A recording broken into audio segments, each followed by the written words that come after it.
Mira en el espejo, mira de cerca. Aunque lo veas y a veces no lo creas, puedes llegar a donde sea. Porque eres libre de ser la mujer que quieras ser. Libre de caerte y levantarte. De tomar una decisión y cambiar de opinión. Vengas de donde vengas y seas como seas. Tu pelo de canas. O de color. Tu talla, altura, condición. Sé la mujer que quieras ser. Hazle caso a tu intuición. Rompe barreras, abre puertas. Sé libre de ser lo que quieras ser. Sé la jefa de tus pasos, de tu destino. Cree en ti y persigue tus sueños, porque ellos guiarán tu camino.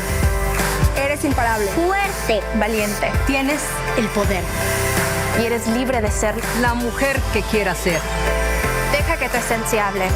Sé imparable. Sé imparable. Sé imparable. Sé imparable. Sé imparable.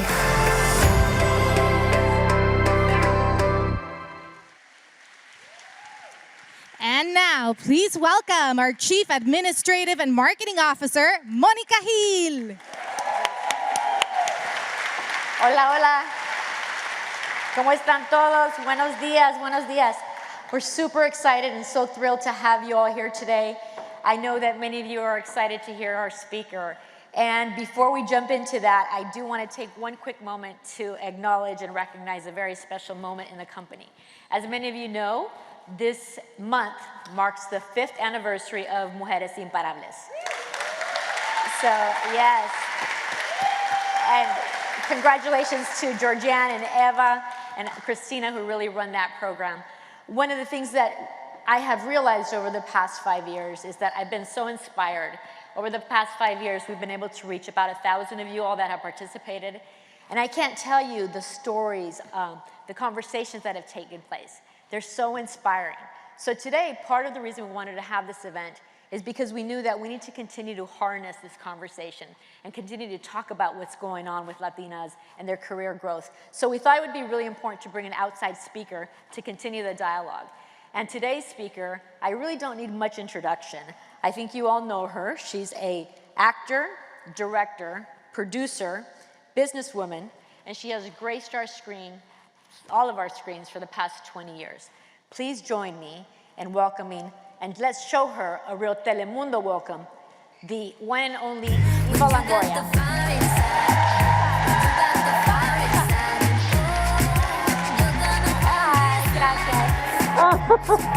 Feliz, gracias, gracias. Yes, I'll see you on this side. Okay.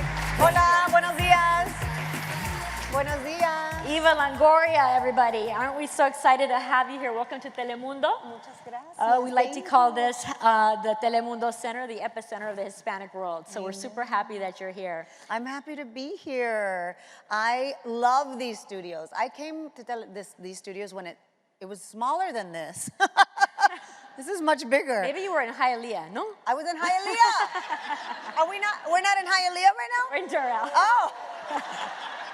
I thought we were in Hialeah. A little different. Oh, I was like, I don't remember this. Yeah, it's changed a little bit. Like Latino community, we're also growing. So Eva, we're super happy you're here. You know, it's very fitting that you're here today because, as I just mentioned, we have a program which is called Mujeres Imparables, which is Unstoppable Women. And we thought there wasn't a better person other than you to have this conversation. So one of the things that we did is when we started this program, we knew it was very important to create an opportunity for women to have a space to speak freely, to have conversations about being unstoppable. And we picked the word unstoppable because we know that when we give women the confidence, when we allow them to dare, that they truly can do anything and they really cannot be stopped. So I'd like to start the conversation with you. Was there a moment or a tipping point where you realized you were unstoppable? Oh, yeah, like 3 years old. Oh, wow. But let me tell you, I come from Texas. I'm a Texican. And I come from a family of a lot of women. I'm the youngest of 4 girls. So I have 3 older sisters who are very smart, very independent. All my aunts were educators, professors, university professors. I remember I had my tia Elsa. She would travel the world and she would bring me back a doll from Hong Kong or you know, something. And I just remember thinking, I want to be like her and I want to be like her. So I really never had to look far to see, you know, an unstoppable woman. Every woman in my life was unstoppable. And as I grew up, I have my oldest sister's special needs. Her name's Lisa. She has a mental disability.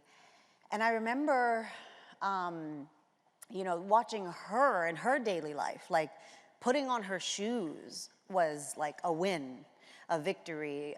Going to school was a victory. And I just always thought, like, if my sister Lisa could do the things that she was doing, imagine what I could do without this disability that she had. And so I always had this lens of like, I'm so lucky that I get to do what I want to do and be who I want to be. And like I said, because I had all these women in my life, I knew I would be successful. I didn't know what I was going to be. Like if I was going to be a dentist, I was going to be an amazing dentist, right? If I was going to be a lawyer, I was going to be an amazing lawyer. Like I knew I would be successful. I didn't know where and I didn't know what, but I remember having that feeling very early on in my life. And when I started the Eva Longoria Foundation, I realized that was a privilege. Not all women grow up with that. Not all Latinas grow up with that image in their lives. And one thing we found with the Eva Longoria Foundation was Latinas heard the word university way too late in life. Right. College, the word was never said in their household until they were in high school, which is a little late to like get on track, right? And so I just thought, oh my God, I remember hearing that word in first grade, going, what college are you gonna go to? And I was like, oh, I don't know. And that was a privilege. And so I think for me, that unstoppable nature is in our DNA of being Latina. It's just who we are. But sometimes that infrastructure of opportunity is not there for us. And that's kind of the disconnect for some of us. So it seems like you grew up with confidence since you were very young, and you had that. You didn't really have to necessarily build it along the way. Right. One of the things that you just mentioned that I want to piggyback on is you talk about this, that you were exposed to many things. Mm-hmm. And I know many of the women and the people here that we've spoken to talk about when they get into a career or into a new job, a new role, they don't really know the rules of the game. They don't know what they don't know. Mm. I'm wondering, based on your whole career, are there any specific skills that you wish somebody would have told you, that you would, if you were looking at a Latina right now and say, you know what, you better learn these skills because they're going to be absolutely necessary for success. Yeah. Would you be able to share any of that insight? I would say to be curious, like to ask questions. I remember being on the set of Desperate Housewives and using it as my film school. And I asked all the dumb questions. Mm-hmm. And I was like, what is that? Why does the camera do that? What do you mean a lens? Why are there different lenses? What do they do? What's the boom? Why do I have this thing on my thing? Like, what is this? You know, I mean, they were like, oh my God, Eva's on set again. Because I was very curious. And I think as Latinas in any industry, anywhere you are, you've got to ask the questions of areas you're interested in. And you only learn by doing. And so I always, people who go, I'm an aspiring writer, I'm an aspiring director, I'm an aspiring actor. Getting a job doing that doesn't make it your job. You should just do it. If you're a writer, go and write. If you want to direct, shoot something on your phone. If you want to, and so same thing with like, I want to be a social media manager. Go try it and do it for free for somebody. Like, you learn by doing, and that's how I've always learned everything in my life. I have a tequila company, Casa del Sol, and I like drinking tequila, but I don't know how to make tequila. And so I went down, to Jalisco, and everything. I was like, well, what is this? What is that? What is that? What does that mean? Why do you do that? Why do, and you learn, and this was, later in life. And that's the other thing, is you're never too late to start something new. Never too late to start a new career, change directions. I think it's brave. What drove you into acting? Did I read correctly that you were a headhunter? I was. And you worked at Wendy's. So I'm curious, how did you go? Oh, I had 9 jobs. I worked at Wendy's for a long time. I can flip a burger. I was a dental assistant, so I would suck the spit at dentist offices. I worked at a car shop. I changed oil on cars. Oh my God, I had 100 jobs. But when I moved to LA, I had a degree. And so my parents, when I said, Mom, I'm going to be an actor, I already had my bachelor's degree. And my mom's like, okay. Believe me, I'm the disappointment of my family, okay? My sisters are very accomplished. I'm like the actor. And so my mom's like, well, you know what? You have your education. You can get a job anywhere. You're going to be fine. And so I moved to LA, and I was like, well, I don't want to wait tables because I have a degree. And so I went to a headhunting agency, a temp agency, and I was like, I need a temp job because I'm an actor. I hadn't done one thing, and they hired me. And so I was working as a headhunter and at a temp agency, placing people and negotiating contracts, and I was really good at it. So much so that the CEO of the company was like, why are you pursuing this acting thing? You know that like 1 in a million people make it. And I said, yeah, that's me. That's right. So I have to hurry up and finish this stuff so I can go do that. I just had this belief. I was like, yeah, I'm not going to do this.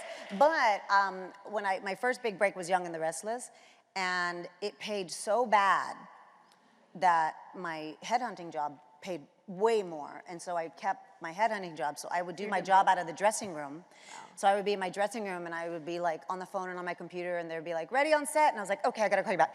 And then and I'd run and I'd act, and then I'd come back. And I remember in corporate world, to be seen as an actor was like, ugh, it wasn't a good thing. And so one of my clients one day said, are you Isabella on Young and the Restless? And I was like, oh, no, that's not me. I don't know who that is. Like, the exact opposite of what you want. Like, that's me. I'm on TV. I was like, I was like, oh my God. Because I couldn't leave that job because I didn't make enough in acting yet. And so, yeah, I did both. I love to hear about different journeys because it really shows that they're so wide and not one path, right? It's not linear.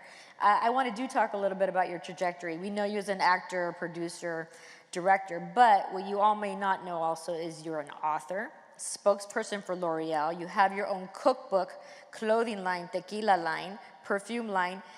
You're a certified yoga instructor. No. Oh, then that was fake news. No. Do you hunt deer? I'm not a yoga instructor. Okay. But I did teach aerobics. That was another job I had. So see, the point is there's some fake news out there. The good thing is we have you here to clarify. And I have 2 soccer teams. I have Angel City, the female soccer team, and Necaxa from Mexico, La Liga Mexicana. That's my team. And all this, and you also are an advocate for women. You have your nonprofit. You're an advocate for Latinos, immigrants, veterans, animals, cancer survivors. All this coming from a Tejana from Corpus Christi. From Corpus Christi. Let me tell you something. It was my birthday recently, and one of my best friends sent me a card. And she said, because I'm from Corpus Christi, Texas, and on the card she's like, you know, as great as you, as accomplished as you are, and all the great things that you've done, just remember, you'll always be only the second most famous person from Corpus Christi, Texas.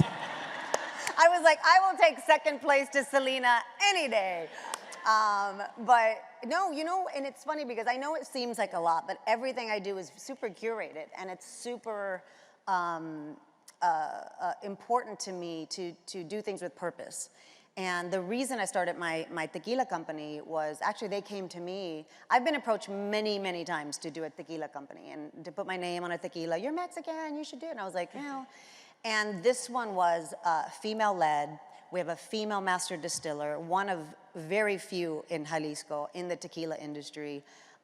Tequila is the #1 spirit of women, so we should be participating more in that. And if you look at the tequila industry, all tequila is Mexican made, but it's not Mexican owned.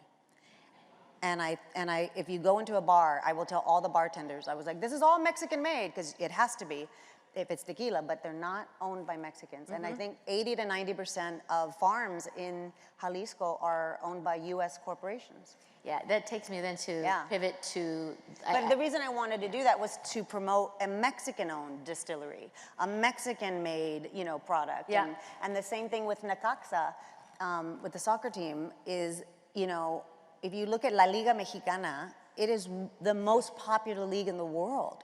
But it's way undervalued. It's not, you know, as sexy as the Premier League and you know, MLS and with football growing in the United States. But La Liga Mexicana is one of the most important leagues in the football system. And so I was like, if I could give my platform to a team like Necaxa to not only elevate Necaxa, but elevate La Liga Mexicana and also the country of Mexico, that's what I want to do. That's why it's so important. And I'm so glad you brought that up, because one of the things that you always do is you want to make sure our stories are told, whether it be through tequila, whether it be through the sports team. Yeah. So I want to ask you about Flaming Hot.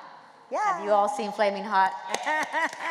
I got to tell you, first of all, it was your debut as a director. I love the movie. It made me laugh. It made me cry. It got me mad. It made me cheer. Yeah. And I'd love for you to tell the team here a little bit about the movie, why you decided to do the movie. But you said something that was very interesting. You said that the movie was not about a person wanting to have more. It was about the fact that they wanted to be more. Can you tell us what a powerful statement that is? Yeah, well, the story is about Richard Montañez, who was a Mexican janitor at the factory, and he had this idea to put chile on chips. He's like, I always buy chips and I put chile, why not make a chip with chile? And nobody would take him seriously, nobody would listen to him because he's just the janitor. And I just remember reading his book and reading his story, and I was like, oh my God, I'm Richard Montañez. People have told me no. Oh, you're a woman, maybe you shouldn't do that job. Oh, you're Mexican, maybe that's not for you. And so I felt like, you know, I got to bring his story to the big screen, which is important because Hollywood defines what heroes look like, and they never look like us, never. And specifically a hero from the business world, right? Like there was Jose Hernandez, the astronaut, and we have, so many other amazing, Dolores Huerta and Cesar Chavez, but like in corporate America, this man came up with this idea, and today it's a $4 billion brand. Yeah. And I've told Frito-Lay several times, I go, you may make Flaming Hot Cheetos, but the Hispanic community owns Flaming Hot Cheetos. That's like we made that brand what it is today, and it's such a part of our pop culture. And so I was really determined to tell his story authentically. And I'm Mexican American. Richard's Mexican American. He's super Chicano. And that's a world I know. That's a world I grew up with. And so, the vernacular, the way, we eat different than Mexicans from Mexico. And all of that in the movie just the more specificity we had in telling his story, the broader our audience became. It was a hit in Germany. It was a hit in Australia. We were doing the press junket, and there are no Flaming Hot Cheetos in Germany, and the interviewer was like, I found a bag for $25. And I was like, $25? Oh my God. And he goes, and I'm gonna try it with you. And I was like, if you're not used to it, I don't think you should try. And he took a bite, and he almost died in the interview. He was like, I'm fine, I'm so good, I'm okay, I was like, let's not try. But, I think people were drawn to the story of the American dream and perseverance. And what do you do when somebody always tells you no? Yeah. And it was actually also, as a marketer, it was a case study for the Latino market. So I really appreciated it because they were talking about that 30 years ago or so when Richard was there. And Richard's position was one of the first positions in the world that was multicultural marketing. It was the first time a company said, oh, maybe we should market differently to Hispanics, to Blacks, and that was the first time they created multicultural marketing. He was at the forefront of that, yeah. We love Richard. And one of the things that you just mentioned is about when people say no. In your career and Richard's and the story, we get a lot of no's before you get the yes. Yeah. So I kind of have a two-part question for you.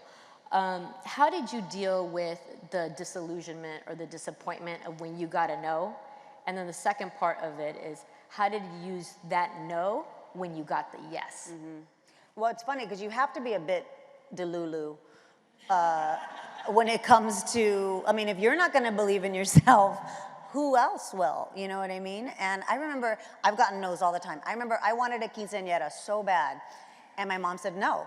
And because my sister, she's like, your sisters didn't have a quinceañera, you're not gonna have a quinceañera, we didn't have the money, they're very expensive. And so I went and got a job at Wendy's behind her back, because I said, I'm gonna pay for it myself. And I would sneak out after school to go work at Wendy's, and I got busted because my teacher came in one day. And I was like, I don't know you. And my name tag's like, Eva. She's like, I think it's you. And she told my mom, and my mom was like, when did you get this job? And I was like, because I want a quinceañera. But I remember I bought my dress at a flea market, and I hid it in the closet. And I was like, I mean, you know, like I always say, if somebody tells you no, you're asking the wrong question or you're asking the wrong person. And so that has been true in my whole life. Like, my mom said no, and I was like, okay, I'm gonna go ask Dad. You know, and then Yeah. or like, you know, I want to direct, and somebody who said no, and I'm like, well, I don't think you're the decider of that. I'm gonna go this way. And I just really try every different route for the yes. I love that I'm learning kind of the little sketchy things that Eva did. I'm pretty So sketchy, It's pretty yeah. fun to hear and get that new piece of you. I'm going to add that to your fake news bio here. I know. I've often heard you talk about your family. You mentioned them a little bit early on, and you get so happy. You can just see your joy of face when you talk about your sister, your mom, who was a teacher, your dad, who was a rancher. You do the same thing when you talk about your Mexican roots. Yeah. So I'm Mexicana myself. I'm the youngest of 12. You're the youngest of 4. Yeah. And I get very excited when I see you do that. But it also made me think about growing up. You grew up, and you said this, you're 100% Latina, 100% American, Yeah. pero a veces ni de aquí ni de allá. Yeah. And I'm I wondering, didn't grow up speaking Spanish. Ahora hablo español porque estoy casada con un chilango. And we live in Mexico City. So I learned Spanish very late in life. But I've always been proud to be Mexican. how did you navigate that duality Well, in Hollywood? Texas, in South Texas, we're all Mexican American. Yeah. Like, I remember, I think it was like 3rd grade, I tested into this gifted and talented program, and I had to go to a different school. And everybody in my neighborhood was Mexican American. I didn't even know what we were. But I had to go on the school bus to the white school, and every morning my mom would make me a bean taco. And so I got on the bus with my bean taco, and everybody had a Pop-Tart. I had a chorizo stand. Do you know what a Pop-Tart? You know what a Pop-Tart? Yeah. And I had my bean taco, and they were like, what is that? And I was like, what is that? And somebody said, she's Mexican. But like that, like, she's Mexican. And I would go, who's Mexican? Like, I was like, I didn't even know what the word meant, because everybody was Mexican. Aren't we all Mexican? And it wasn't until I went to this other school and I was like, oh, okay, I'm different. And I remember going home and begging my mom to buy Pop-Tart. And she was like, no, I'm not buying you Pop-Tarts. Did it work in your favor or against you when you were in I always Hollywood? felt like that made me special. Yeah. But I don't know where, I'm an optimist. I'm like, life glass is half full all the time. So I'm like, oh my God, isn't that cool? I'm something none of you are. And so, yeah, I grew up with this like pride of it. And then going to college, you know, I was mostly with Hispanics. And then I moved to LA, it's mostly Hispanic. So like, I've always been in my community. I will tell you when I felt out of place is when I went to Mexico. And they were like, oh, you're American. Or la gringa. And I was like, no, I'm Mexican. And they were like, Not really. yeah, not really. And so what I say now, because I did a documentary on this. I did a documentary sobre la pelea entre Oscar de la Hoya and Julio César Chávez. Oh, I remember that. In 1994, Yes, yeah. 5, 6. And I remember how it divided our households in the United States, right? Like, if you're the younger generation, you were for Oscar de la Hoya, but like the true Mexicanos were Julio César Chávez, el campeón de Mexico. And so I did a documentary of it because Oscar felt the same way. It's like all of a sudden he wasn't Mexican enough. And I thought, who gets to decide if you're Mexican enough? You get to decide, right? And because I've always had this pride about being Mexican, and I remember Oscar de la Hoya, when he won the gold medal in the Olympics, he raised an American flag and a Mexican flag in the ring.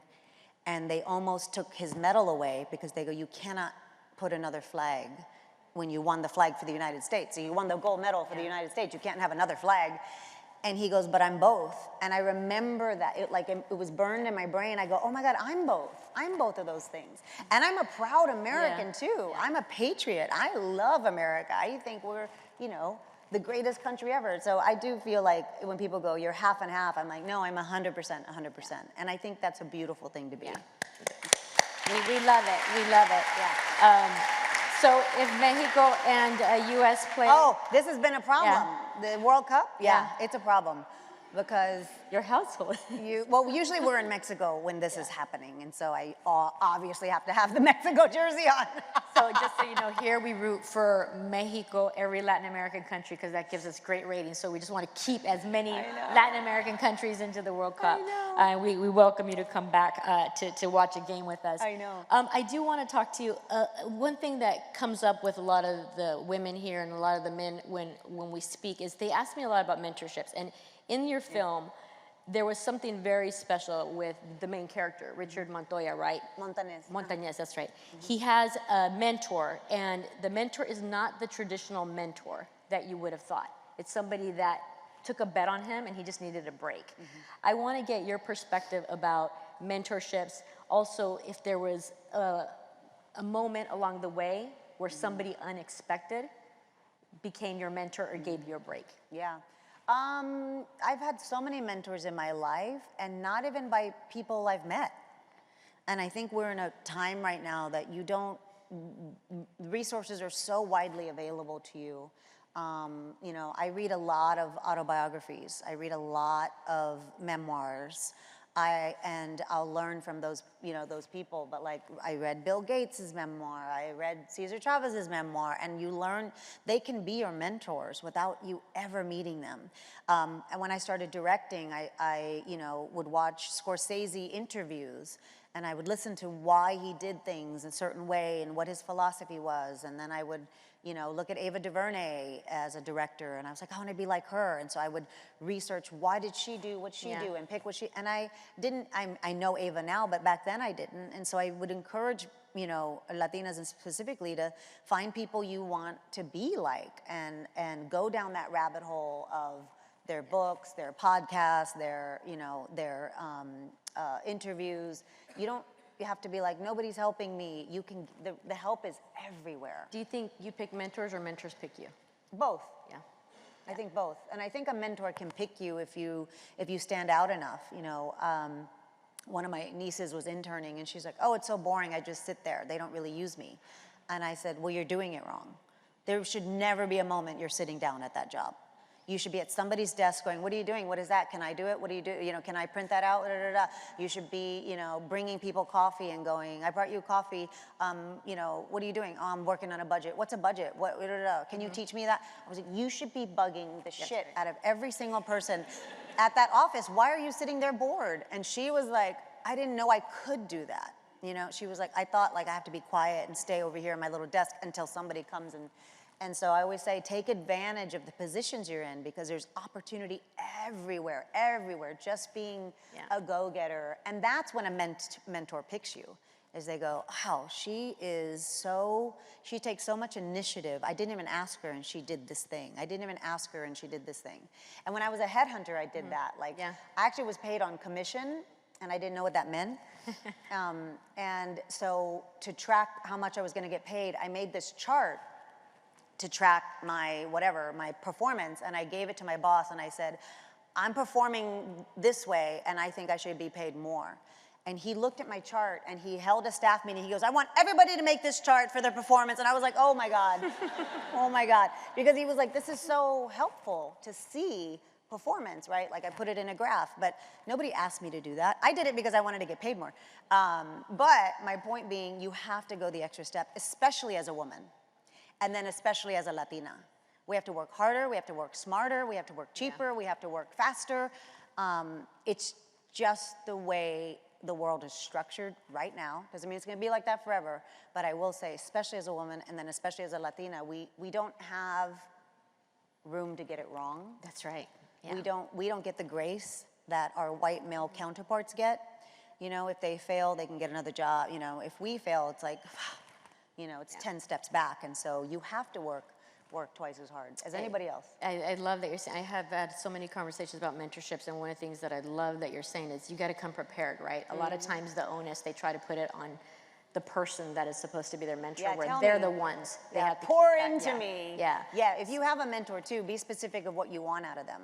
You Yeah. know, I need, this is what I need from you. I need to learn how to do this. I need to know how to have more confidence, and I want to, by my end, my time with you, I would like to be able to X. You have to be very specific in what you expect out of your mentor as well. You've done a lot to pay it forward, and I know we have just a few minutes left, but I do want to make sure we talk a little bit about the reason that you're here, which is you work with an organization that you've co-founded, Poderistas. I'm so curious, can you tell us about why you formed Poderistas and what you hope that the platform will influence and accomplish? Yeah, Poderistas is a digital community we created during COVID. Was it kind of during COVID, where we had such an amazing community of women, and we thought, God, every Latina should have this community and access to knowledge, and whether anything from cooking tips and fitness tips to civic engagement to cultural, you know, moments that are happening. And so we have grown into this amazing online community. And then after COVID ended, now we're doing these IRLs, in real life stuff.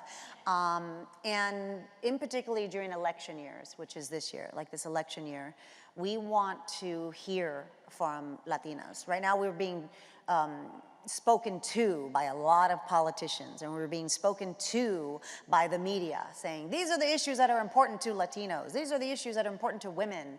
And we think it's our time to say, no, this is what's important to me. You know, you don't speak for me, I speak for myself.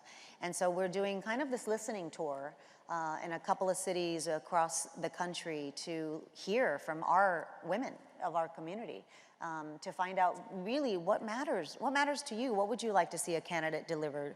What would you like to see? What change would you like to see in your community, in your school, in your country? And so we feel like our voices matter, and we think Latinas will be the deciding factor in this election. Amen. And I don't think democracy has ever been, you know, more at stake than this election. Absolutely. So. I know we're at time, but I do want to just end it with some very quick rapid fire if you're up to it. Okay. Really quickly. Tequila. Just think about, I thought all your answers are going to be tequila. Beer, tequila. What is your superpower? My superpower, efficiency. I'm efficient. Your kryptonite. I'm not patient. Or impatience? Yeah, impatience. What is the greatest risk you've taken? Being a mom. Yeah. Yeah. Texting or talking? Voice note. I don't want to get you on the phone because that's going to take too long, but then I don't want to text you, so I'm a voice noter. Tapatío or cholula? Tapatio. Sí, yo también. Yeah. Favorite character? Actually, siete. Siete yes. salsa is the best. If you haven't tried it, this Siete is a really salsa. good tip. Yeah. Yeah. Favorite character you've played? Gabby Solis. Yes, Gabby. And finally, which I think I know the answer, football or football? You mean soccer? Football. Yay! Eva, you have always showed up. I remember seeing you early on in your career. You've always been there. You go to the Oscars, the Emmys, the Golden Globes, but you also always show up to Imagen, to the National Foundation of Arts, to Unidos. You've always been there for us, and we see you. We know you're there. So please, everybody. No, thank you. La Mujer Imparable del Año, Eva Longoria. Oh, thank you, thank you, thank you. This is so fun. So awesome. I'm glad we had lots of time. No, I know. Let's do more. I know. We want to keep Thank on you. working with you. Oh, good. Great. Buen dia. Thank you for Gracias, coming. everybody. I will say one last thing. I want to tell you, Latinas, you know, I know you say I show up a lot for people. I only show up because I don't speak for the Latino community. I don't speak for women. I don't speak for anybody. I'm here to tell you, speak for yourself. Show up for yourselves. And especially in a year like this year, in the elections, that's going to be your voice. So get out there and make sure that you are speaking up for your grandma, for your tias, for your primos, for anybody that you care about, and for yourself. So that's all I wanted. Viva, Eva! Oh wait. Oh yes, and your glasses. Bueno, ya lo necesito. I know. The age. I know. No, and it was one day.